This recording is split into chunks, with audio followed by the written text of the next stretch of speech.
Hi BookTube, I'm here with another Top 5 Wednesday. Look what they've done to my song, Ma. Look what they've done to my song. Well, So Top 5 Wednesday is a group started by Ginger Reads Laney, and I will put a link to the Goodreads group in the description bar. So our topic this week is sequels. So coming in at number 5 for me is The Tombs of Atuan by Ursula K. Le Guin. This is a sequel to A Wizard of Earthsea. In this novel we follow Tanar, who is a very young priestess for the Nameless Ones. And her main duty is to take prisoners down into an underground labyrinth and leave them there as sacrifices to these gods. One day she finds Jed down there and she realizes, you know, you're supposed to be dead and I haven't led you down here, so what are you doing? And the story takes off from there. I chose this book because it is the first sequel I read where the main protagonist from the first novel is not the main protagonist in the second novel. He's actually more of a secondary character. Number 4 is The Great Hunt by Robert Jordan. And this is the second book in the Wheel of Time series, which is 14 books in total. Because there are so many books, there are multitudes of characters and different plot lines going on, but at the core of the story, we have the Dragon Reborn. So the Aes Sedai are a group of women who can wield the one true power. Think of them as witches. Generally, when these Aes Sedai come across a male that can wield the one true power, it means that he is very dangerous and that he's likely to go mad. So they cut off his power and basically destroy his life. In the Wheel of Time series, we have Moraine, who has become convinced that she's found this Dragon Reborn character, which is a male that can wield the power, but is supposed to also save the world from the Dark One. The Dragon Reborn is the primary character, Rand al'Thor. And he has a posse of people that follow him around and that eventually get their own storylines and everything. In this novel, The Great Hunt, we follow Rand and his friends as they go looking for the Horn of Valere to fulfill one of the prophecies of the Dragon Reborn. This is actually my favorite book in the series so far. Granted, I'm only at the beginning of book 4. I just really like this one because you really, by the end, get to see Rand and his friends begin to accept who they are.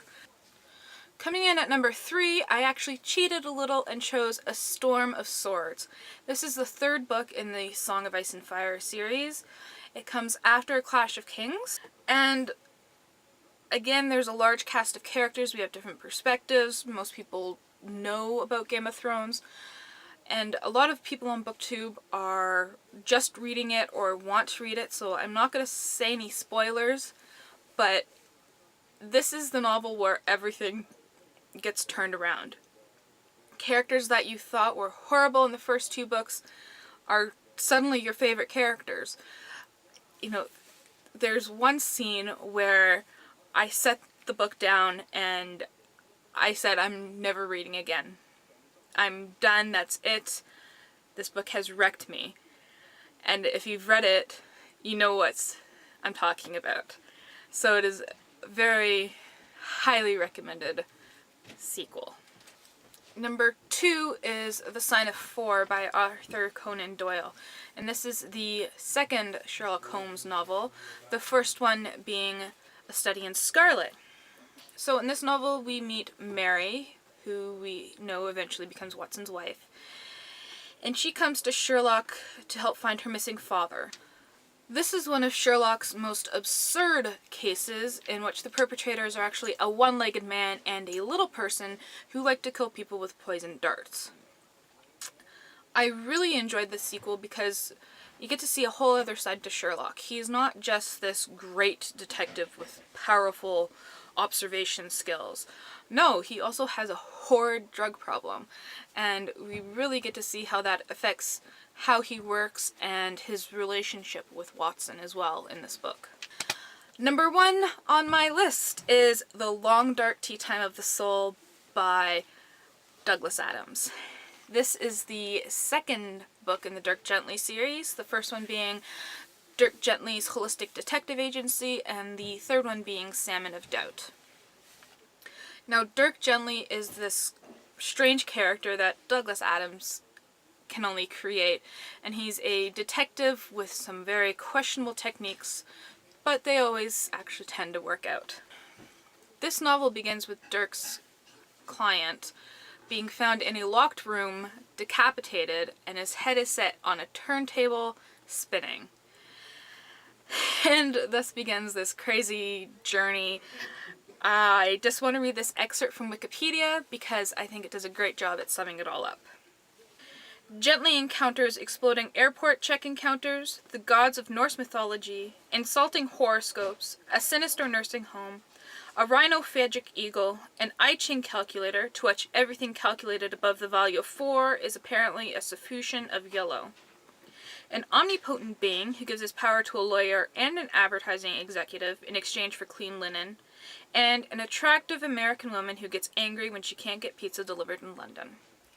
Those are my top 5 sequels, so let me know down in the comments below what you think of these books, if you've read them.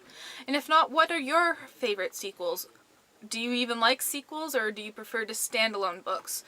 And let me know also if you are a top 5 Wednesdayer. I'll be very interested in watching your video. So remember to keep on reading.